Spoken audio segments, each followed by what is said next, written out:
dalam nama-Mu kami belajar firman Tuhan. Kami rindu pada firman-Mu. Berfirmanlah bagi kami Tuhan, di dalam nama Yesus, firman yang hidup itu kami berdoa. Amin. Mari silakan duduk semuanya, Bapak Ibu Saudara-saudara. Shalom. Dalam sukacita kita di hari ini, saja kita merenungkan ulang bagian ini untuk kita menemukan kenapa Natal itu penting bagi kita. Kitab Kejadian pasal 1 ayat 26. Kitab Kejadian pasal 1 ayat yang ke-26. Berfirmanlah Allah, baiklah kita menjadikan manusia menurut gambar dan rupa kita, supaya mereka berkuasa atas ikan-ikan di laut dan burung-burung di udara, dan atas ternak, dan atas seluruh bumi, dan atas segala binatang melata yang merayap di bumi. Demikian firman Tuhan. Berbahagia setiap orang yang mendengar firman, memelihara dan melakukan dalam hidup setiap hari. Shalom. Ada anak sekolah minggu tanya saya begini, pendeta, kalau manusia mati itu jelas, kalau bukan masuk surga berarti masuk, kalau bukan surga berarti, tapi kalau ayam mati masuk di mana pendeta? Itu saja pusing itu. Tapi pertanyaan itu kalau ditujukan kepada kita, ayam mati masuk di apapun jawaban kita, jawaban itu memberi pesan bahwa manusia berbeda dengan ayam. Amin. Sama-sama 1, 2, 3. Manusia berbeda dengan ayam. Waktu Tuhan menciptakan ayam, cukup berfirman langsung jadi. Waktu cipta sapi, cukup berfirman langsung jadi. Waktu cipta semuanya, cukup berfirman langsung jadi. Tapi ketika ingin menciptakan manusia, seolah-olah ada hitung-hitungan, seolah-olah ada pertimbangan. Kenapa? Karena kepada manusia akan diberikan kuasa menguasai seluruh ciptaan. Dia tidak boleh sama dengan ayam. Dia mesti beda. Setelah timbang-timbang, hitung-hitung, baru Tuhan bilang begini, baiklah sekarang manusia diciptakan. Lalu diciptakanlah manusia dengan tangannya sendiri dan membedakan manusia dengan ayam. Apa itu? Ayam hanya diberikan satu kehidupan saja. Ayam diberikan berapa kehidupan? Satu. Tapi manusia diberikan 3 kehidupan sekaligus. 1. Manusia diberikan tubuh yang hidup. Tubuh manusia ini hidup semua, dari ujung kaki sampai ujung kepala hidup semua. 20 tahun lalu berat badan kita hanya 37 dan sekarang 73. Kenapa? Karena tubuh kita hidup. 20 tahun lalu kita pakai celana nomor 27 tidak ada masalah karena perut rata saja. Sekarang perut macam ada 3, satu di sini, satu di sini, satu di sini. Kenapa? Karena tubuh kita hidup. Pendeta Andi cukur kumis kemarin, sekarang tumbuh sembarang saja. Kenapa? Karena tubuh kita hidup. Kita jaga begitu tetap hidup. Tapi kalau baru begitu, belum beda dengan ayam. Karena ayam juga bertumbuh. Kedua, ini tidak ada di ayam. Manusia diberikan jiwa yang hidup. Jiwa itu apa? Manusia diberikan akal dan perasaan. Perjumpaan antara akal dan perasaan membentuk karakter manusia. Ayam itu ada otak atau tidak? Ada. Tapi ayam tidak pakai otak. Makanya tidak ada sekolah ayam. Atau di Jakarta ada sekolah untuk ayam? Ayam itu ada hati atau tidak? Ada. Dia pun nama hati ayam. Tapi ayam tidak pakai perasaan. Makanya ayam tidak pernah cemburu. Di sini ada manusia biasa cemburu. Ya karena dia bukan ayam. Ketiga, manusia diberikan roh yang hidup. Roh itu apa? Roh itu menghubungkan manusia ini dengan Tuhan Allah pencipta. Roh itu membuat manusia gelisah kalau dia tidak berdoa. Roh itu mendorong manusia untuk mencari Tuhan. Saudara lihat sekarang, punya tubuh yang hidup, jiwa yang hidup, roh yang hidup. Cukup di situ tambah gambar dan rupa kuku berikan kepada. Gambar itu apa? Rupa itu apa? Hakikat Tuhan Allah yang kekal dan kudus diberikan kepada manusia. Tidak dibatasi oleh ruang dan waktu, kekal, kudus dan sempurna. Saudara lihat sekarang, punya tubuh yang hidup, jiwa yang hidup, roh yang hidup, tidak dibatasi oleh ruang dan waktu, kekal, kudus dan sempurna. Setelah jadi ciptaan yang sangat bagus itu, terus kemudian Tuhan bilang begini, manusia, dunia ini kuberikan kepada. Dunia mau baik tergantung manusia, dunia mau rusak pun tergantung manusia. Tambah satu. Ini yang perlu diingat, ini perlu dihafal. Bahkan setan-setan pun harus tunduk kepada manusia. Bahkan setan-setan pun harus tunduk. Karena hakikat Tuhan Allah itu berikan bagi kita otoritas besar. Tuhan kasih kita. Pertanyaannya jadi gampang sekarang. Kita takut setan atau setan takut kita? Kita takut setan atau setan takut kita? Takut setan. Atau kita dan setan bakas takut? Kadang-kadang setan yang takut kasih takut kita, kadang-kadang kita kasih takut. Yang benar mana ini? Saya mau kasih tahu kita, saudara-saudara, kerinduan kita setan takut kita. Kenyataan membuktikan kita takut setan. Kerinduan kita menang lawan setan, kenyataan membuktikan kita kalah. Kok bisa begitu pendeta? Yo, kenapa? Karena ada kerusakan otoritas Tuhan dalam hidup kita. Kerusakan otoritas itu yang membuat bukan setan takut kita yang takut setan. Kerusakan otoritas ini terjadi karena apa? Kerusakan otoritas ini terjadi karena apa? D-O-S-A dibaca Dosa. Pengertian dosa di Eden, di Firdaus itu ringan saja. Dosa ialah usaha manusia melangkah melewati batas. Manusia, semua tanaman dalam taman ini boleh kau makan. Yang itu jangan. Waktu dia mau melangkah melewati batas, dosa. Setiap kali usaha manusia melangkah melewati batas, dosa. Ini yang benar ini. Setelah manusia jatuh dalam dosa, otoritas itu jadi rusak kan? Sekarang manusia pusing. Kita sampai hari ini saudara, biasa kalau sudah jatuh dalam dosa itu kan penuh ketakutan. Kalau sudah ketakutan itu ambil langkah sembarang.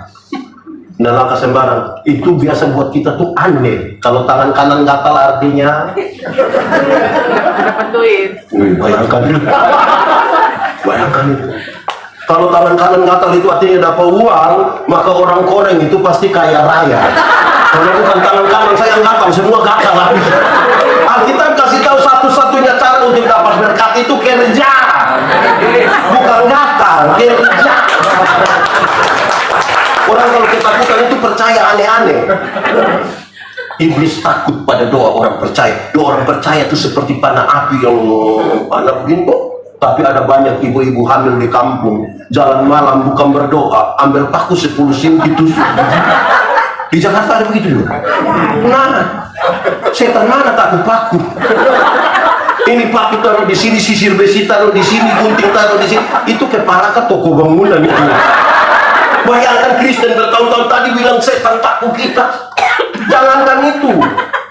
Saya mau materi di banyak tempat di Indonesia. Habis itu dia bilang begini, pendeta, boleh kita foto-foto? Boleh. Pas mau foto dia bilang, jangan 3 orang. Kalau foto 3 orang nanti, wah itu kalau ada calon gubernur 3 orang tinggal foto di tengah mati.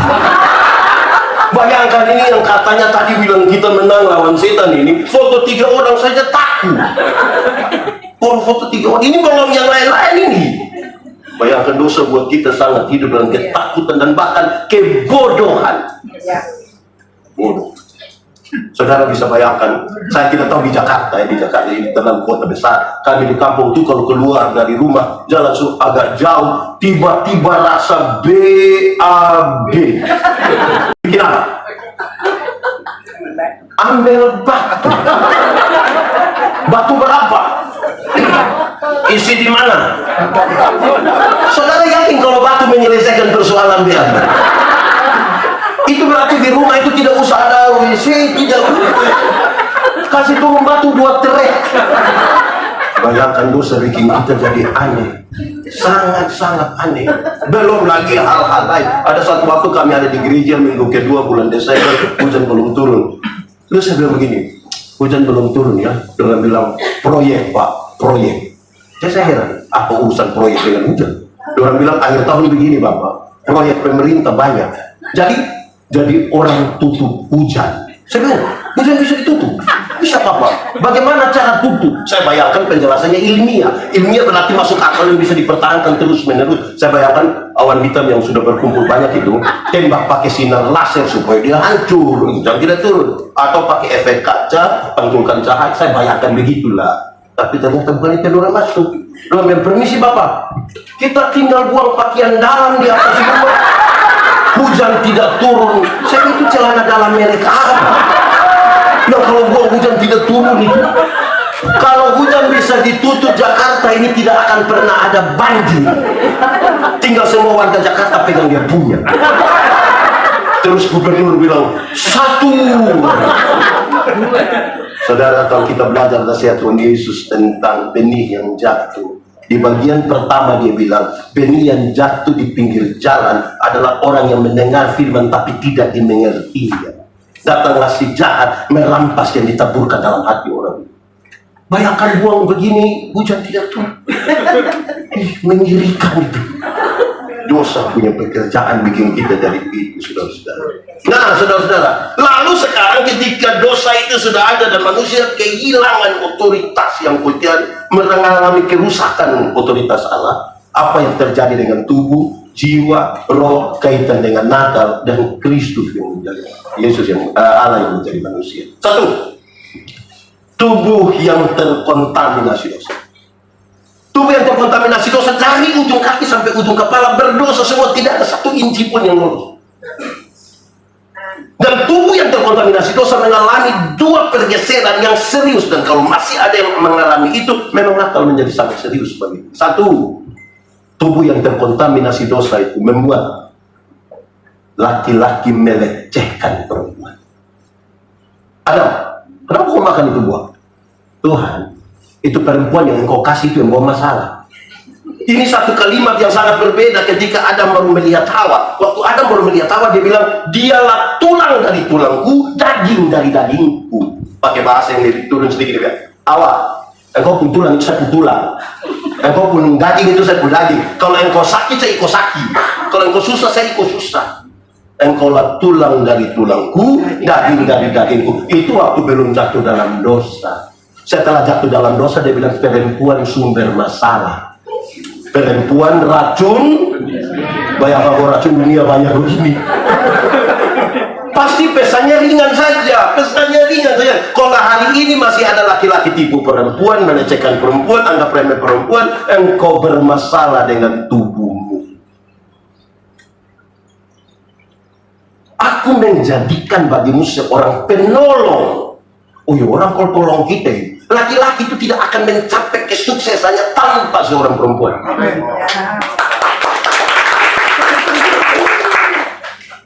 Orang kalau tolong itu minimal terima kasih. Terima kasih itu baik, aku bilang. Baik. Pertanyaannya, siapa di antara kita suami-suami yang pagi-pagi ibu sebuat sarapan terus bilang sayang, terima kasih? Ada. Ini suami dorang, ini istri buat sarapan dorang tidak terima kasih. Tapi kalau makan di restoran, so bayar lagi, terima kasih lagi. Kadang-kadang janji, besok saya datang lagi ya Mbak. Coba bapak-bapak pulang, istri siap makanan, terus bapak bilang, sayang, terima kasih. Itu pasti ibu pikiran. Pasti dia berpikir dua. Yang pertama pasti dia pikir begini, tidak tahu roh apa naik di satu suami. Tidak pernah terima kasih, tiba-tiba dia terima kasih.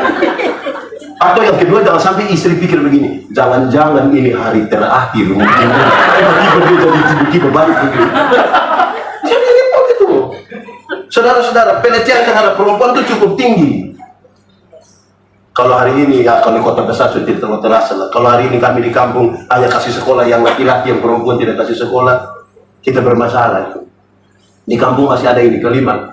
Kamu perempuan ini sekolah tinggi-tinggi sama, pulang datang masuk dapur. Pernah dengar itu kelima? Atau sendiri umum? Itu masalah itu. Saya melayani di Sabu kira-kira 5 tahun, waktu itu belum menikah. Kalau jemaat lewat, saya sementara cuci pakaian di sumur, orang bilang, pendeta, yo, makannya. Saya bilang, makannya apa? Kawin sudah. Saya bilang, kamu otak yang tidak betul ini. Kalau mereka ke pastori, saya sapu-sapu rumah, orang bilang, makannya apa? Kawin sudah. Kamu punya otak tidak betul. Pendeta, kenapa setiap kali kami minta pendeta kawin, pendeta biar kami otak tidak betul? Kalau pakaian kotor, apa yang harus dilakukan? Cuci, bukan kawin. Hanya orang yang otak ini yang pakaian kotor di sini, kawin di sana dengan harapan pakaian kotor. Kalau rumah kotor, apa yang harus dilakukan? Sapu, bukan kawin. Aduh, itu bukan kawin. Atau siapa di antara kita yang rumah kotor di sini, dia bilang, tunggu saya kawin di rumah bersih. bahwa pada akhirnya yang ibu-ibu harus masak, harus cuci, harus timba air, harus semua. Dia melakukan itu bukan karena dia terbantu, tapi dia melakukan itu atas nama cinta. Amin. Supaya kita belajar menghargai perempuan. Kadang-kadang kami ini kurang menghargai ini ibu-ibu dong ini. Laki-laki dengan sombong sekali, saya kawin kamu. Kamu itu kalau saya tidak kawin kau gembel. Ampun deh. Nah, itu dulu. Tapi itu pertama. Kedua, tubuh yang terkontaminasi dosa mulai memberhalakan bagian-bagian tubuh tertentu. Bagian-bagian tubuh tertentu jadi berhala baru. Maksudnya begini. Dulu Adam dan Hawa itu dorang dua itu telanjang saja, tapi tidak ada masalah. Adam telanjang ikut situ, Hawa telanjang ikut situ, tidak ada masalah. Kita sekarang ini pakaian mahal-mahal, bayar berkali-kali. Masalahku banyak sekali. Saudara coba ikuti semua iklan kecantikan kulit di televisi. Semua iklan kecantikan kulit di televisi mengarahkan saya dan saudara untuk ambil kesimpulan seolah-olah kalau orang kulit putih pasti lebih baik kulit hitam. Akhirnya setiap kali yang kulit hitam berdiri di depan itu, yang kulit hitam macam gelisah bagaimana dia lihat dengan tatapan kosong. Ada lagu dulu bilang, biarlah yang hitam jangan harapkan Jadi putih. mau pakai oker juga tidak bisa. Saudara pernah dipakai pemutih, maaf, di wajah saja, leher ke bawah gelap lagi, saudara akan makin gelisah dengan itu keadaan. Kenapa? Tuhan tidak pernah salah. Hanya orang yang tidak mampu menerima dirinya yang dikira Tuhan salah menciptakan diri. Pengaruh dari tubuh yang terkontaminasi dosa. Coba saudara ikut semua iklan kecantikan rambut di televisi. Semua iklan kecantikan rambut di televisi mengalahkan saya dan saudara untuk ambil kesimpulan seolah-olah kalau orang rambut lurus itu lebih baik dari kami yang keriting. Saya protes itu. Saya bilang di hari kasih sayang yang paling akan menikmati belayan seorang suami adalah mereka yang rambut keriting, bukan yang rambut lurus. Ya bisa begitu benar. Yang rambut lurus itu dibelai tidak terlalu enak lah, tidak terlalu enak. Mungkin karena lurus licin. Kita bilang sayang, tidak dapat. Sayang, yang keriting itu kalau dibelai menangis. Sayang. Jangan gelisah karena kita rambut keriting. Sekali lagi Tuhan tidak pernah salah. Tuhan tidak pernah salah. Jangankan itu, hari-hari ini bahkan berat badan saja jadi berhala baru. Berat badan. Seolah-olah seorang perempuan cantik itu harus tinggi 170, berat badan 48 kg, jadi proporsional sekali. Akhirnya banyak ibu-ibu tidak makan malam. Dorang hanya telan ludah malam. Nanti asam lambung naik sudah sakit boleh pegang, dia bilang dalam nama tidak akan sembuh. Ada ibu-ibu gemuk, dua orang duduk di sini terus yang gemuk satu lewat di situ. Coba dengar orang dua punya percakapan. Pasti satu bilang begini, saya dengan dia siapa lebih kurus ya. Seolah-olah itu kita pun tujuan hidup kita lagi bermasalah. Saudara-saudara, saya punya pengalaman pribadi, saya sudah bilang di mana-mana tentang tubuh yang terkontaminasi. Tahun 1996 saya pergi sekolah teologi di Kupang. Sebagai laki-laki normal, ini kan saya suka perempuan. Saya begini suka perempuan. Tapi orang tidak ada yang suka saya. Dulu kan tidak ada handphone, kita titip salam di Non. Tolong salam engkau pun teman itu. Dia pergi kasih tahu, Non, ada salam dari Yandi. Dia punya pernyataan, Yandi itu orang apa? Dari mana? Dia kira saya orang gila mungkin. Terus saya kasih tahu, Yandi itu orang Timor dari Soe. Dia bilang begini, tapi Yandi itu orang baik, calon pendeta itu. Terus saya bilang, perbaiki keturunan. Dia kira saya keturunan ular Bermuda. Saya simpan diam-diam, saya belajar, saya jadi pendeta. Hari ini di mana-mana bersama pendeta Yandi, bersama pendeta Yandi, bersama pendeta Yandi, bersama pendeta Yandi. Dia yang itu hari menolak itu. Malam-malam mulai messenger. Manusia sudah pilih-pilih orang begini, ini aduh. Saudara, hari ini tubuh yang terkontaminasi terkontaminasi dosa memilih-milih persekutuan. Dia mau berteman dengan siapa? Yang rambut lurus kah, yang kulit putih saja kah? Harga tertinggi dari seorang manusia adalah karena dia ciptaan Allah. Kekayaan adalah penilaian berdasarkan kepemilikan materi. Kenapa saya harus menghargai beliau? Karena dia bukan tumpukan material. Tetapi karena pada dirinya ada gambar dan rupa Allah, maka saya bilang hormat. Penghargaan kepada kemanusiaan ada di situ. Dan hari ini kita bermasalah dengan itu. Anak-anak kita kehilangan terima kasih, permisi, tolong, maaf. Lalu kita merayakan dengan tubuh yang masih terkontaminasi dosa. Pengaruh dosa. Ada orang-orang tua di kampung, kalau kita tanya, Bapak, yo, anak berapa? Anak 4 orang pendeta. Terus dia langsung kerja di mana? Puji Tuhan, pendeta anak 4 orang, yang 3 sudah di manusia. Tinggal 1. Nah, yang 1 itu apa? Pohon kah? Batu kah? Karena cara pandang kita kepada kemanusiaan melihat pada materi dan kepemilikan. Dan kita merayakan. Saya buka satu taman baca di sana. Terus datang kepala dinas pendidikan. Pendeta, kalau ke Kupang butuh buku untuk penambahan di ini, boleh ambil di kantor. Saya pergi Kupang, saya telepon. Bapak kepala dinas, Bapak pernah janji untuk kasih buku. Saya pendeta Yani ada datang. Kalau Bapak berkenan itu janji, saya pergi. Oh, boleh pendeta. Saya datang. Pendeta mari. Masih tunjuk itu satu perpustakaan. Pendeta boleh ambil. Saya mampu yang pendeta mau. Saya ambil yang di bawah, terus saya naik lagi di atas, terus saya ambil. Waktu saya pilih-pilih buku begini, ada 2 pegawai datang, lihat saya, dia bilang, "Oi, udah mana?" Saya dari Sabu, Bapak. Datang bikin apa? Marah-marah begitu, tiba-tiba ada satu pejabat tadi. Pendeta, datang kapan? Orang 2 Pak kuliah. Pendeta. Saya bilang, sudah tidak usah menyesalkan, saya kepala botak, jadi sudah. Penghargaan kita ini lebih kepada apa? Kalau Yesus itu dia datang sebagai seorang raja yang disambut dengan kemeriahan, kemegahan, saya yakin tidak ada yang tidak menghormati dia. Dan kalau dia datang dalam rupa orang-orang sederhana, saya kira kita agak repot sedikit. Dan soal cara pandang kita kepada kemanusiaan, saudara-saudara, itu menjadi serius. Apa pesannya hari ini? Kalau hari ini orang-orang Indonesia Barat merasa lebih baik dari Indonesia Timur, minta maaf, kita bermasalah dengan tubuh kita. Menjadi Timur, menjadi Jakarta, menjadi Medan, menjadi Batak, menjadi Manado, itu bukan pilihan. Kita tidak pernah memilih.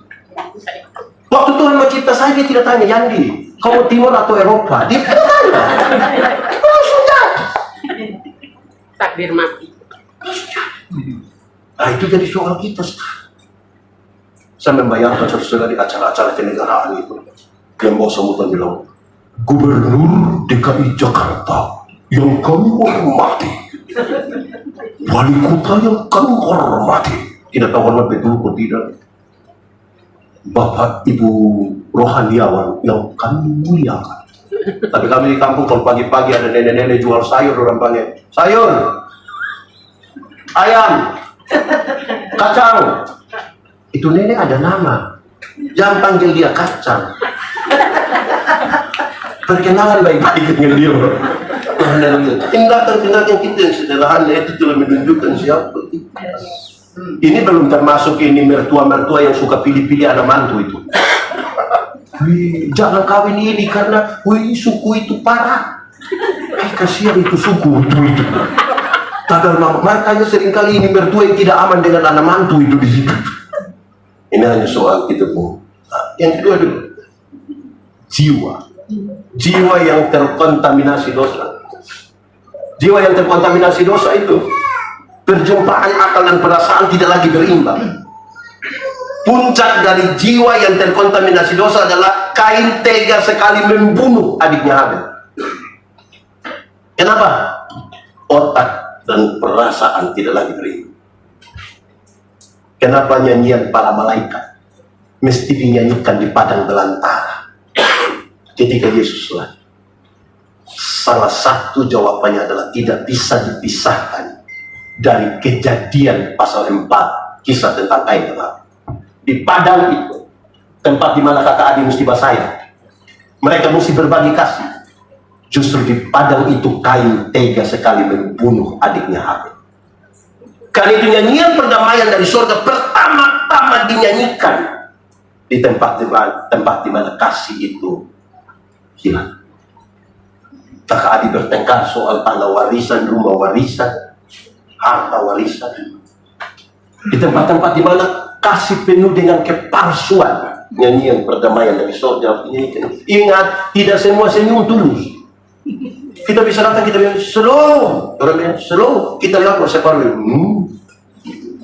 Saya berkhotbah di banyak bank di Indonesia. Saya bilang ini ibu-ibu yang kerja di bank ini cantik-cantik semua. Mau lihat jauh, lihat dekat, tetap orang cantik. Orang pakai pakaian bagus-bagus lagi, kerja di ruangan bersih, tertata rapi lagi, ber-AC lagi. Kita pergi di bank ini macam tidak mau pulang, macam kita mau lihat-lihat orang terus begitu. Baru naik tangga terakhir dengan santun sekali orang bilang begini, selamat siang, ada yang bisa kami bantu? Terus saya tanya orang, ibu-ibu, siapa di antara ibu-ibu yang bangun pagi lihat suami pas bangun begitu terus dia bilang selamat pagi, ada yang bisa kami bantu? Jadi jangan sampai kita bikin itu kelihatan di luar bagus sekali, tapi ternyata itu tidak dari dalam. Karena suami, saudara-saudara, Tuhan Allah menciptakan manusia laki-laki dan perempuan itu ada kasih tengok sejumlah pola untuk dikelola. Pola yang satu yang kaitan dengan ini yaitu soal pola berpikir. Laki-laki itu cenderung rasional. Bapak-bapak, suami-suami, laki-laki itu cenderung rasional. Makanya kami bapak-bapak itu kalau bicara selalu bilang, saya pikir. Yang ibu-ibu, yang perempuan, yang nona-nona itu cenderung pakai apa? Perasaan. Makanya mereka kalau bicara selalu bilang, saya rasa. Bayangkan kalau menikah 20 tahun suami hanya bilang, saya pikir, terus istri bilang, saya rasa. Lama-lama tetangga akan bilang, so rasa. Jadi hidup itu pengelolaan antara apa yang dipikirkan dan apa yang dirasa. Dalam pemikiran dan pengelolaan apa yang dipikir, apa yang dirasa itu kita bisa saling menegur kesalahan. Untuk menegur kesalahanmu, aku tidak harus menjadi musuh. Tapi kita ini agak aneh soal perasaan. Satu, ada orang yang kita hormati sekali misalnya, itu orang tua kita. Tiba-tiba kita lihat ada kotoran di situ. Berani kasih tahu dia? Berani. Bapak-bapak, permisi ada kotoran, saya ambil ya. Ada banyak orang tidak berani kasih tahu itu orang, tapi dia kasih tahu orang lain.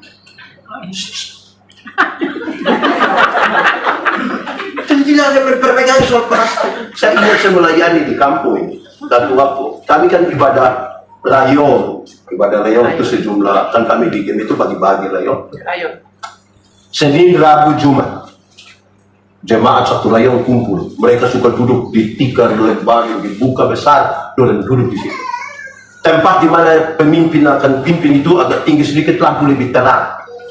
Saya malam itu pergi, mereka sudah penuh banyak-banyak begitu. Kami mulai ibadah. Saya yakin orang senang ini. Saya mulai berkhotbah, orang senyum-senyum. Saya pikir ini khotbah orang mengerti dan masuk.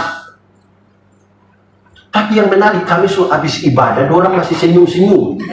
Saya mulai pikiran dengan orang pun senyum itu. Saya tanya orang, jemaat, kamu senyum-senyum apa? Orang tambah senyum lagi. Akhirnya saya panggil seorang majelis jemaat, seorang diaken. Saya panggil dia pakai nama kampung. Saya bilang, "Tahu, kamu senyum apa?" Dia ambil pena, dia tulis di satu kertas kecil, dia antar kasih saya. Saya penasaran betul. Saya coba buka, ternyata dia tulis begini, "Maaf, Bapak punya resleting tidak tarik." 1 jam kita sama-sama di sini, yang kau lihat ada masalah di saya, kau diam-diam. Saya mau tanya saudara, menurut saudara tadi dalam ibadah ada baik atau tidak? Yang tadi itu ada baik atau tidak? Kenapa tidak baik? Hanya soal perasaan. Kelihatan ada beribadah, tapi karena sesuatu yang tidak terselesaikan di antara kita mengganggu relasi kita dengan Tuhan dan mengganggu relasi dengan sesama. Jadi ini penting, saudara. orang yang jiwanya terkontaminasi dosa itu sedikit-sedikit tersinggung, sedikit-sedikit tersinggung, sedikit-sedikit tersinggung, tersinggung kok sedikit-sedikit. Orang yang jiwanya bermasalah itu, mungkin orang lain yang beli kulkas, dia yang kedinginan di rumah. Lama-lama dia membeku gara-gara orang lain beli kulkas. Orang yang jiwanya terkontaminasi dosa itu, orang yang beli motor, kemungkinan besar dia yang tidak tidur di rumah. Dia akan bilang dia punya istri, "Mama, yuk coba kau cek dulu, kenapa? Dorang kredit ke cash, kurang punya urusan." Kadang-kadang orang yang jiwa bermasalah hidup menurut apa yang dipikirkan oleh manusia dan tidak hidup menurut apa yang Tuhan katakan. Ada satu bapak yang dia punya anak pergi beli kuda di pasar. Orang gua senang-senang tarik-tarik ini kuda lewat satu kampung, orang kampung bilang begini, itu bapak dengan dia punya anak punya bodoh lagi. Kenapa? Ada kuda orang dua jalan kaki. Oh betul. Papa nih. Sampai di kampung sebelah, orang kampung bilang begini, itu bapak itu tidak ada hati kasih. Kenapa? Masa dia naik enak kuda, dia naik kuda dia enak-enak di atas, dia punya anak jalan kaki. Betul. Anak, kau naik, papa yang jalan kaki. Sampai kampung sebelah, orang kampung bilang begini, itu anak tidak tahu diri. Kenapa? Masa dia enak-enak naik kuda suruh dia punya papa jalan kaki. Oh betul. Papa, mari kita dua naik sama-sama kuda. Sampai di kampung sebelah, orang kampung bilang, itu bapak dengan anak itu hatinya sudah mati. Kenapa? Kuda secapek begitu, orang dua masih naik lagi. Orang dua bilang betul. Lantas orang dua papa anak sepakat, papa kuda secapek, kita dua turun, kita dua pikul saja ini kuda. Waktu orang dua pikul ini kuda sampai kampung sebelah, orang kampung tidak ngomong lagi. Orang hanya baku kali. Karena hidup hanya menurut apa yang orang lain pikirkan. Kita ini mau bikin apa-apa ini hanya tergantung orang lain, bukan tergantung Tuhan. Mau datang persekutuan doa hari Sabtu, sebenarnya saya tidak mau pergi, tapi perasaan dengan ini dia tempo. Ada juga yang pernah pikir dulu, nah itu yang bikin nakal itu. Jadi kita ini lebih banyak perasaan dari manusia. Tuhan itu paling sering kita abaikan. Ada satu video itu beredar cukup luas ketika saya bilang begini, kalau jam 5 ibadah, jam 5 pesta, pilih mana? Pilih mana? Pilih mana? Pilih pesta juga tidak apa-apa lah, jangan terlalu rohani juga. Yang menjadi soal itu adalah alasan memilih. Bapak, kenapa tidak ke ibadah tapi pergi pesta? Kita selalu bilang, aduh minta maaf pendeta, tuan rumah undang langsung. Kalau tuan rumah undang langsung, apalagi itu kita punya atasan. Kalau pendeta Yandi yang tanya, dia jawab begitu. Bapak kenapa tidak ibadah tapi pesta? Pendeta Yandi, mohon maaf, tuan rumah undang langsung. Oh bapak mau Tuhan undang langsung? Supaya bapak mau Tuhan undang langsung, bapak lebih terhormat. Kita minta Tuhan undang sekarang. Undang. Kita ini kalau dengan manusia itu perasaan, tapi dengan Tuhan itu susah kita berperasaan. Saya bayangkan saudara-saudara, doa itu bicara dengan Tuhan. Tuhan bicara dengan Tuhan. Tapi kalau ikut gereja terus, di gereja kami itu kan bisa tahu semua. Tiba-tiba doa syafaat, pendeta bilang begini, saudara-saudara, mari kita semua satu hati di dalam doa syafaat. Pas saya mau tutup mata begini, saya paru begini. Jadi dia keluar pada waktu doa syafaat. Ada banyak orang tidak ibadah. Bayangkan saudara, syukuran di sebelah rumah itu. Saya kadang-kadang heran ibadah syukur itu, saya heran. Waktu ibadah orang sedikit, pas makan, banyak sekali. Orang di samping rumah, istri suami sudah siap baik-baik. Terus istri bilang, papa, mari. Dia punya suami lah, masih ibadah. Jadi pergi untuk apa? Jadi Tuhan ini terlalu gampang kita abaikan. Terlalu gampang kita abaikan. Nah ini Natal menjadi penting bagi kita. Natal sudah ibadah baik, ini hari luar biasa, ini makanan. Tepuk tangan dulu, ini makanan baik-baik. Di sebab lain itu kalau kita ibadah syukur begini, pas pendeta bilang begini, saudara-saudara mari kita satu hati bersama-sama dengan keluarga semua di dalam doa syukur, dalam doa syafaat. Pas kita mau tutup mata, ibu-ibu semua langsung bangun ke dapur. Bangun, pakai baku aja bilang.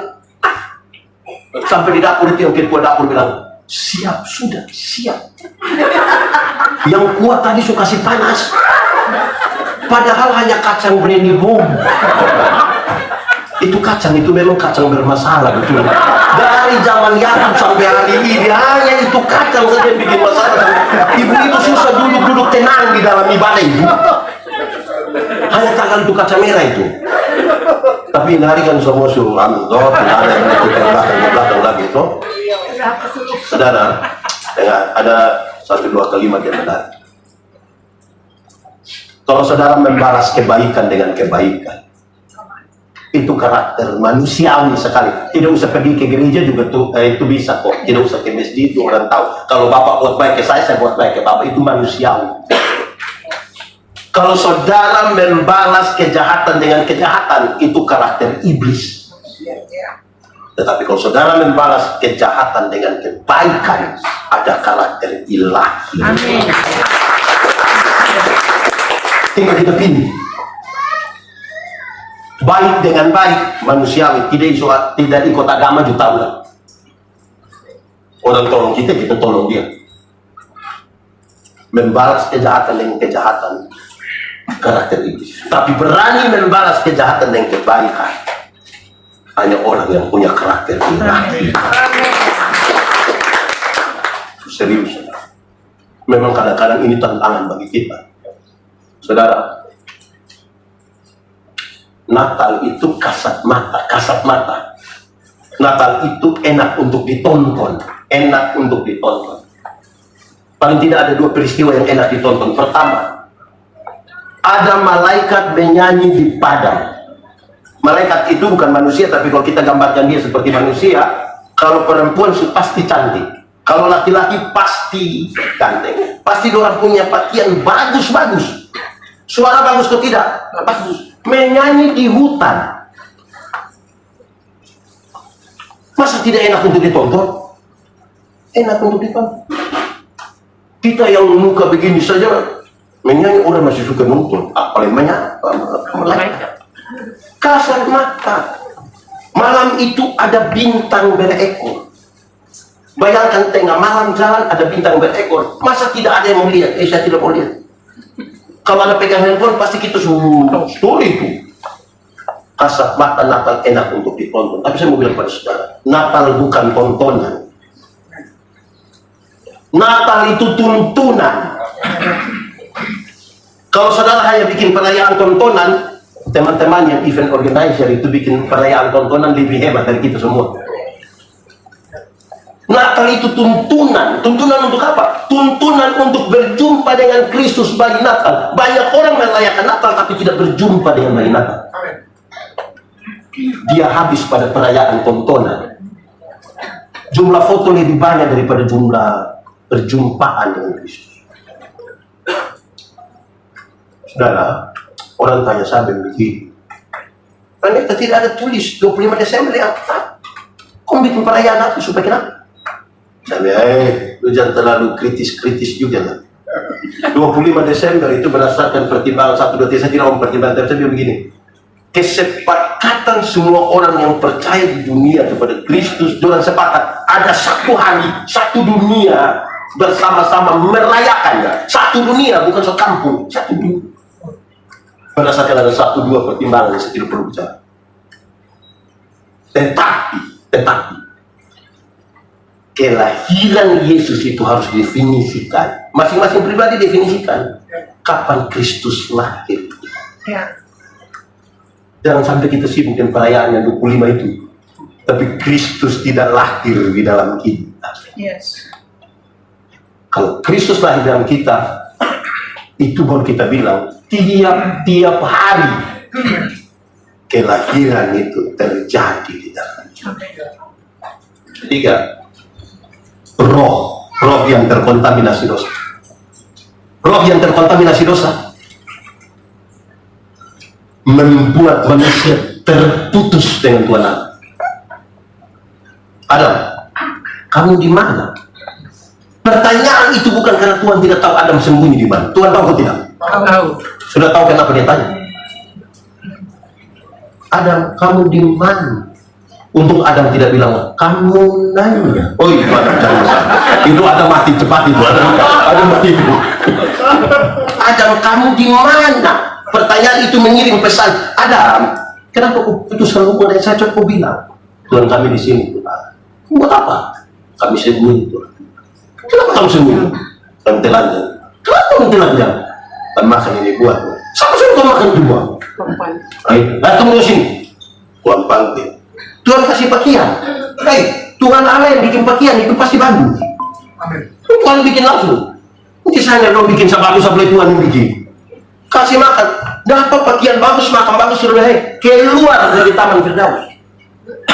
Keluar dari Firdaus, hidup ada, tapi mereka tinggal dalam kematian karena terputus hubungan dengan Tuhan Allah. Bicara hidup dalam Alkitab, hidup bukan sekedar nafas, tapi relasi. Hidup itu relasi. Saya tanya anak-anak sekolah minggu, anak sekolah minggu, apa beda orang hidup dan orang mati? Orang bilang, Bapak, dan sebut banyak, tapi tiga ini medali. Orang bilang begini, Bapak, orang hidup itu bisa ke gereja, orang hidup bisa ke gereja, tapi orang mati tidak bisa ke gereja, betul? Betul. Tidak ada orang mati yang hari Minggu kita belum kubur terus dia bilang, tolong bawa saya ke gereja. Tidak. Orang mati tidak. Tapi kemudian saya bilang, hei, anak-anak, kamu ngomongin betul. Kenapa Bapak? Jadi kamu mau bilang kamu punya papa mama yang pemalas gereja itu langsung mati? Karena yang bisa pergi ke gereja hanya yang hidup. Pendeta-pendeta ini kalau kubur dalam tata gereja kami, tata ibadah gereja kami tentang pemakaman, peti sudah di dalam liang itu, pendeta bilang begini, saudara-saudara, kita akan memakamkan jenazah ini sambil percaya pada kata-kata Tuhan Yesus. Tuhan Yesus berkata, akulah kebangkitan dan hidup. Barang siapa percaya kepadaku, dia akan hidup sekalipun dia sudah mati. Siapa percaya Tuhan tinggal di dalam Tuhan akan hidup sekalipun sudah mati. Tapi siapa di luar Tuhan tidak percaya Tuhan sekalipun ada hidup-hidup, sesungguhnya dia sudah Mati. Itu tantangan. Jadi Natal yang tadi bukan tontonan, dia tuntunan, tetapi sekaligus tantangan. Tantangan kita adalah masih hidup ini mau gereja atau tidak? Tantangan kita itu bikin perayaan tontonan itu mantap sudah, tapi dengan tuntunan untuk kita berjumpa dengan Kristus sudah, tapi menjawab tantangan di dunia.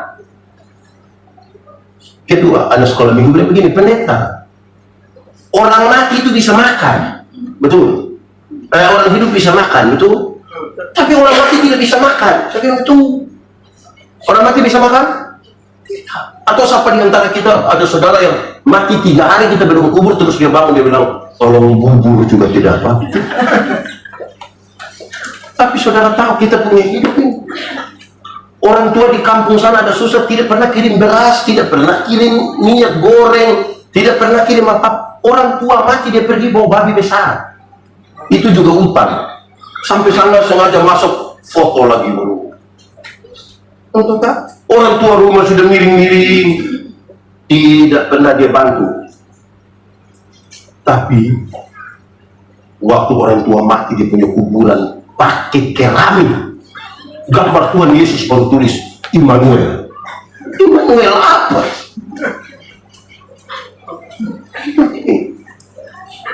Saudara tahu ada 1-2 kebiasaan. Saya bilang begini, orang tua masih hidup itu beli kasih dia sepatu, beli jas supaya dia pakai di kampung, juga pakai jas tiap hari. Orang tua hidup dia tidak pakai pakaian yang bagus, dia jalan tidak ada alas kaki sampai dia punya jari kaki terbuka besar begini. Pas mati kita beli sepatu dengan alasan tidak boleh tawar kalau beli kasih orang. Nah, sepatu mana mau masuk di jari kaki terbuka begini? Akhirnya kita hanya sandal begini, ada harga lagi di situ. Memalukan itu. Masih hidup ini kita urus itu. Dia online berjam-jam, tapi tidak pernah telepon orang tua. Orang tua semati boleh telepon ulang-ulang. Jangan kubur dulu sebelum saya sampai. Itu siapa? sebenarnya kita punya kebiasaan ini. Ketiga, ada sekolah minggu yang begini, pendeta. Orang hidup itu bisa bicara, tapi orang mati tidak bisa bicara, betul? Betul.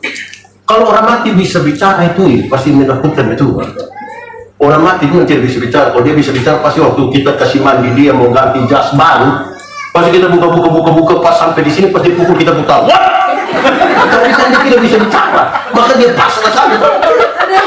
Tapi ada banyak jemaat bilang begini, pendeta, yuk, tadi malam nenek ada datang. Saya tanya siapa pun nenek itu. Kita pun nenek pendeta. Nenek tinggal di mana? Itu hari nenek tinggal di sini. Sekarang nenek sumatri. Orang mati bisa omong atau tidak? Bisa atau tidak? Tidak. Nah yang tadi malam nenek datang itu siapa pun nenek itu. Kalau kita tanya itu nenek datang kasih tahu apa? Nenek datang kasih tahu nomor togel bapak. Nenek tukang judi begini lagi minta polisi tangkap itu nenek itu. Orang ini kadang-kadang lebih percaya kata-kata orang mati daripada kata-kata orang hidup. Kita ini kadang-kadang mengaku anak Tuhan tapi aduh hancur. Saya mau tanya saudara, saya ini lahir besar di Soe. Ini sebutan harus tekan Soe. Artinya timba. Jangan bilang Soe. Oh itu gitu. Soe. Saya lahir besar di Soe. Kalau saya cerita tentang Soe, saudara percaya atau tidak? Percaya. Tapi kalau saya lahir besar di Soe, tapi lebih banyak cerita tentang Surabaya, saudara percaya atau tidak? Percaya. Tidak. Ada banyak orang mengaku mulutnya anak Tuhan. Dari mulut bicara Tuhan, Tuhan, Tuhan. Pengakuannya kepada setan. Jangan malam dia goyang sedikit. Itu bos. Dari dulu. Dia sakit sedikit pasti orang sedikit. Orang mana yang tidak ada kerja kok tiap hari hanya mau bikin. Tiap hari mulut Tuhan, Tuhan, Tuhan, Tuhan. Iblis dikalahkan. Tapi sakit sedikit, setan bikin. Setan apa yang berlalu? Kita punya kebiasaan satu nih aneh. Sekarang ini kalau ada orang mati di peti itu, ada yang tahu Alkitab. Terjemahan baru.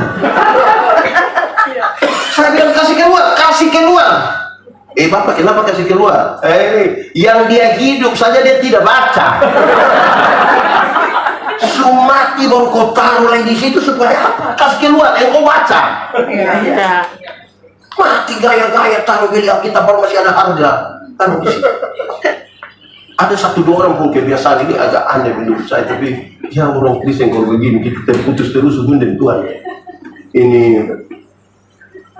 ada orang bikin mobil-mobilan dari dus.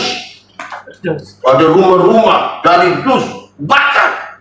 Saya tanya itu supaya apa? Biar supaya dia di sana jangan susah. Saya bilang, ini kamu olok orang tua, kamu hina orang tua. Kenapa? Masa dia di sana kamu kirim mobil mainan dari dus? Apa dia mau pegang? Kalau supaya dia baik, jangan bakar yang dari dus. Keren benar. Bakar mobil betul. Yang punya Alphard bakar. Bisa untuk kaki orang tua. Ada yang punya Fortuner di rumah, bakar. Jangan bakar rumah-rumah yang dari dus, jangan. Ini rumah bakar. Masa bakar yang dari dus? Nanti dia susah. Aduh. Bayangkan saudara, terputus hubungan dengan Tuhan ini mengirikan kita ke hidup ini. Saudara lihat. Lalu kita kembali menuju ini. Tubuh, jiwa, roh yang sudah rusak karena dosa ini tidak bisa ditebus dengan ayam. Karena ayam hanya ada satu kehidupan. Dicarilah seorang manusia yang punya tubuh, jiwa, roh tapi tidak boleh berdosa. Mau cari di mana manusia tubuh, jiwa, roh ada tapi tidak berdosa? Saudara bayangkan, dosa itu melanggar kehendak Allah. Betul? Pertanyaannya, satu hari kita langgar kehendak Allah berapa kali? Banyak. Banyak. Saudara bisa bayangkan, ini orang perkaparan Injil yang suka pakai ini pertanyaan dan ilustrasi. Dia begini, Pak Pendeta bayangkan, Kalau satu hari kita bikin dosa 3 saja, perkataan 1, dosa pikiran 1, perbuatan 1. Kalau satu hari 3, 1 bulan berapa? 3 kali 30 hari? 90. 1 tahun 90 kali 12 bulan. Berapa? 1080. 1000. Satu hari 3, 1 bulan 90, 1 tahun 1000. Coba kalikan dengan umur masing-masing. Pendeta Yani umur 47, kalau kali 1000 berapa? 47.000. Bisa pergi surga. Itu jangan coba-coba tanya dia yang umur lebih tua. Ngeri. Itu baru sotari 3. Apalagi sotari tidak bisa itu. Tapi cari manusia mana tidak berdosa. Saudara tahu, saudara, itu yang membuat Tuhan merendahkan dirinya menjadi manusia, punya tubuh, punya jiwa, punya roh di dalam Yesus Kristus, tapi dia tidak berdosa, dan untuk itulah seluruh kejahatan dosa kita ditimpakan. Amin. Kita kembali lagi jadi manusia yang tadi tubuh, jiwa, roh sempurna. Sudah di kayu salib itu orang bilang begini, Yesus, ingatlah akan aku, orang mau datang sebagai raja. Dan Yesus bilang apa? Hari ini juga aku bersama-sama dengan kamu di dalam Firdaus. Hari ini juga aku membawa kamu masuk kembali ke dalam inti kehidupan. Kan itu hari doang terusir keluar dari Firdaus. Hari ini aku membawa kamu ke dalam inti kehidupan. Itu berarti inti kehidupan bukan pada makanan. Di luar Firdaus tetap pada makanan. Inti kehidupan tidak pada pakaian. Di luar Firdaus tetap pada pakaian. Tapi inti kehidupan adalah kekekalan bersama dengan Kristus. Amin. Untuk apa badan bagus-bagus, pakaian ketat-ketat, hidup kaya raya, mati masuk neraka? Kurus-kurus, susah-susah, lemah-lemah, mati masuk surga. Mana yang baik? Badan begini-begini mati neraka, begini-begini mati masuk surga. Mana yang baik? Dua-dua tidak baik. Yang bagus itu badan bagus-bagus, pakaian ketat-ketat, hidup kaya raya, mati masuk surga. Kita saja ini yang Tuhan baru kasih sedikit kepercayaan, lupa Tuhan. Itu hari belum ada toko, rajin ibadah. Mulai dapat pinjaman ada toko 1 hari minggu tidak ibadah lagi. Pendeta bilang, kenapa tidak ibadah? Siapa mau jaga toko, Tuhan suka kasih. Baru Tuhan kasih kepercayaan sedikit, ini langsung lupa Tuhan. Langsung. Apa bisa menikmati semua? Tapi saudara mesti ingat, cari Tuhan jangan sekedar untuk sembuh dari penyakit, walaupun dia bisa kesembuh orang. Tuhan datang ke dunia bukan untuk bikin orang sakit jadi sembuh, sekalipun bisa dia buat. Ingat, ada banyak orang yang tidak kenal Tuhan, malah lebih sehat dari kita. Yang biasa minum cap tikus itu dia minum dari 3 hari lalu sampai tadi pagi, istirahat sedikit, minum ulang, dia tidak tahu sakit. Kita yang mengaku kenal Tuhan dulu dekat AC pulang pilek setengah mati. Tapi kalau ukur Tuhan hanya lewat kesehatan, kita salah kenal Tuhan. Jangan ukur Tuhan hanya lewat kekayaan. Tuhan datang ke dunia bukan untuk bikin orang miskin jadi kaya, walaupun bisa dia buat. Tapi bukan itu tujuannya. Ingat, ada banyak orang tidak kenal Tuhan malah lebih kaya dari kita. Itu koruptor, orang itu kaya-kaya semua. Orang punya rumah 2, 3, 4, 5, sampai tidak suka tinggal di orang punya rumah, tapi tinggal di penjara sana. Tapi kaya-kaya. Tinggal di mana? Kita yang mengaku kenal Tuhan ini yang sedikit-sedikit pulsa habis, sedikit-sedikit garam habis, mau beli sepatu untuk gereja, saya pakai tanya bilang, Pak, bisa bayar 6 kali? Lalu Tuhan datang ke dunia untuk apa dalam kelahirannya? Kalimat Yesus ini yang menjadi penting. Carilah dahulu kerajaan Allah dan kebenaran. Selamat dulu, masuk surga dulu, baru yang lain itu ditambahkan. Kekayaan kehormatan ditambahkan, umur panjang ditambahkan, jabatan ditambahkan, istri di.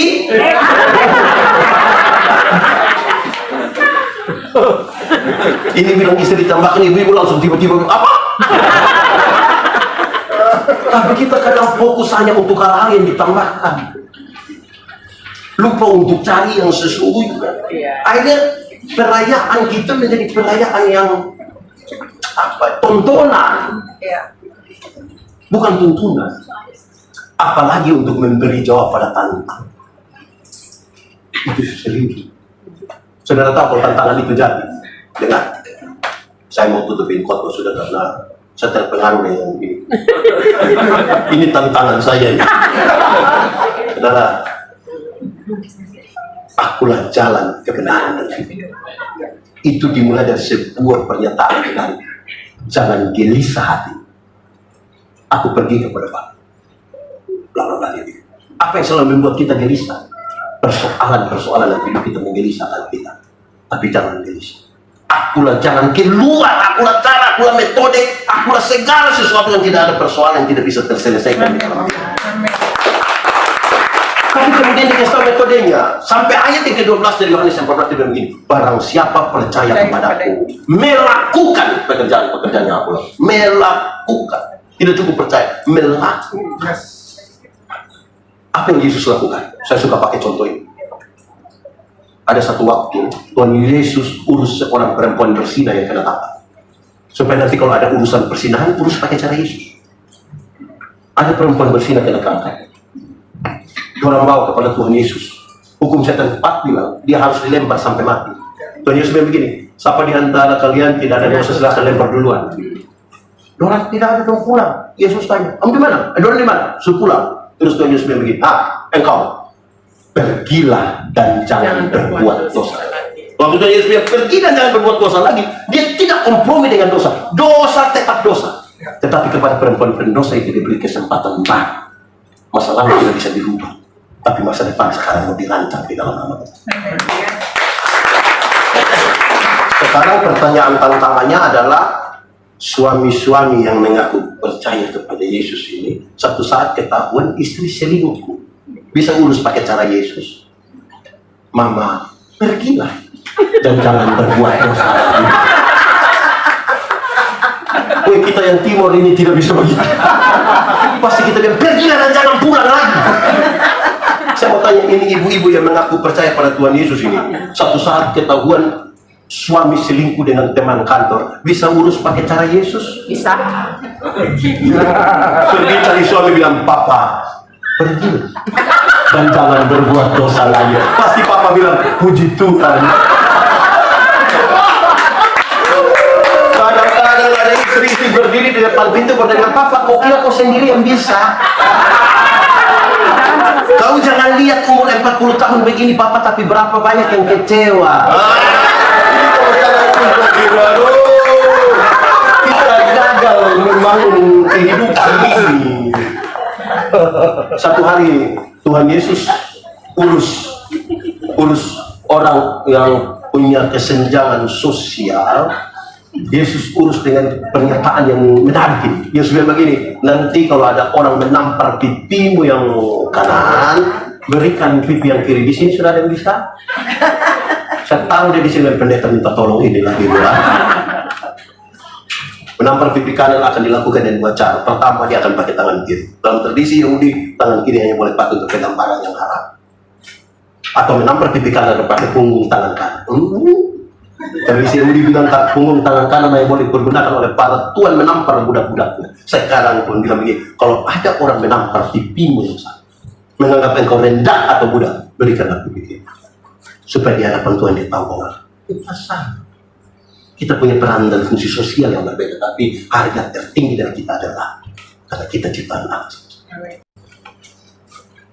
Kita berani begitu kok. Itu tantangan. Satu saat Tuhan Yesus urus orang bertengkar rampas jabatan. Murid-murid sementara bertengkar ini. Siapa terbesar di antara mereka? Petrus bilang dia, Yohanes bilang dia. Andreas, Yesus tidak marah. Jabatan itu kebutuhan. Prosesnya menjadi penting. Tuhan Yesus ambil seorang anak kecil, taruh di antara mereka. Terus Tuhan Yesus bilang begini, barang siapa mau menjadi yang terbesar di antara kamu, hendaklah dia menjadi yang kecil. Selesai. Tidak pakai pendekatan dan pimpinan. Saya ingat satu video satu dalam pakai di pemilu ini gara-gara saya bilang begini. Tahun 2009 ini saya ketua Panwaslu. Saya datang 1-2 caleg bilang saya bilang, pendeta, kira-kira saya bisa jadi anggota dewan atau tidak? Saya bilang yang macam apa begini tidak bisa. Kenapa pendeta yakin sekali? Bapak ini kami minta pelayanan di gereja jadi penatua diaken yang hanya urus 20 kakak saja. Bapak tidak mau. Tapi Bapak mau urus kami semua, saya yakin tidak jadi. Habis pemilu ternyata dia tidak terpilih, dia datang dengan pendeta. Ternyata pendeta mulut panas betul. Saya bilang ini bukan soal mulut panas. Anda yang tidak terbiasa setia pada perkara-perkara yang kecil. Firman bilang kalau engkau setia pada perkara kecil, kepadamu dianugerahkan. Anugerahkan itu berarti duduk diam-diam, dia kasih. Bukan semua pemilu berdatang bilang kita dua saudara pendeta. Muka saudara apa muka beda? Perkara-perkara kecil. Satu saat Tuhan Yesus urus sebuah dilema pajak. Saya ngasihin so habis ini. Dari sebuah pertanyaan ringan tapi dengan risiko berat, boleh bayar pajak kepada kaisar atau tidak? Kalau Tuhan Yesus bilang boleh bayar pajak kepada kaisar, ribuan orang pengikut Yesus akan meninggalkan Yesus kalau pajak terlalu mahal. Tapi kalau Yesus bilang tidak boleh bayar pajak kepada kaisar, pasti dia akan ditangkap karena memprovokasi masyarakat untuk lawan pemimpin. Lalu Tuhan Yesus bilang begini, tunjukkanlah kepadaku uang untuk pembayaran pajak itu. Tuhan Yesus tanya, gambar dan tulisan siapa? Kaisar. Berikan pada kaisar apa yang wajib kamu berikan pada dia. Tapi berikan pada Tuhan apa yang wajib kamu berikan pada dia. Itu bukan soal perpuluhan. Itu bukan soal persembahan yang sebentar ini. Gambar dan tulisan siapa ini? Kaisar. Karena di sini ada gambar dan tulisan kaisar, kasih di kaisar. Tapi Alkitab mencatat yang sangat luar biasa. Kamu adalah gambar dan tulisan Allah. Berikan uangmu pada kaisar, tapi berikan dirimu kepada Tuhan. Dan bukan uang. Supaya jangan ada orang bilang, Pak Pendeta, saya memang tidak ke gereja, tapi saya punya persembahan, pergi terus. Di surga tidak ada kios jual Indomie. Kita tidak kumpul uang di sini untuk bikin kios di surga. Yang paling berharga adalah hidup kita. Itu yang kita mau persembahkan. Bukan nilai uang. Kalau diri saja kita berikan apa? Nah, persembahan ini mesti atur baik-baik, kasih. Kalau dalam berupa uang. Saya pernah salah satu kali. Itu saya malu betul. Jadi memang harus siap doa apa baik persembahan baru bawa. Jangan hanya karena orang lain di sebelah kita kasih. Saya ingat saya satu tempat pas turun pesawat karena delay sedikit, mesti harus langsung ibadah. Dorong kasih toga pendeta, saya naik persembahan saya kasih begini, beres, duduk. Habis makan minum kopi, saya kasih masuk tangan begitu. Ada uang. Ini uang apa ini? Ini uang persembahan yang tadi ini. Lalu yang tadi saya isi itu apa? Saya pikir, aduh Tuhan, ternyata yang tadi saya isi itu boarding pass. Ada tulisan nama. Memang kalau pendeta memberi dengan cara begini, kertas yang masuk, duit tidak masuk. Berilah persembahan. Itu kita pun diri ini kita mau kasih di Tuhan. Apalagi hanya ini Tuhan persembahanku, segenap hidupku, jiwa dan ragaku. Mataku miliki harta kekayaan yang cukup berarti untuk ku persembahkan